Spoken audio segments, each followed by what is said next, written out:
Tuwing nagtitipon tayo sa kalsada, mayroong dalawang mukha ang pagtitipon. Nariyan ang boses na lumalabas sa ating pagnanais na ipahayag ang katotohanan at pagbabago. Nariyan din ang ating mga kapulisan, ang tagapagpatupad ng batas at tagapagbantay ng kapayapaan at kaligtasan. Pareho tayong umaalis sa ating mga tahanan, bitbit ang mabigat na layunin.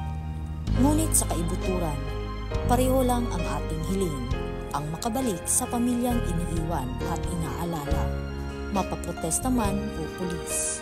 Ang kalsadang ito ay para sa lahat. Pakiusap, gawin natin itong ligtas para sa bawat hakbang, bawat boses at bawat uniforme. Sa pagtatapos ng araw, hayaan nating umuwi ang lahat ng ligtas dahil ang ating kapayapaan ang ating pinakamahusay na panalo.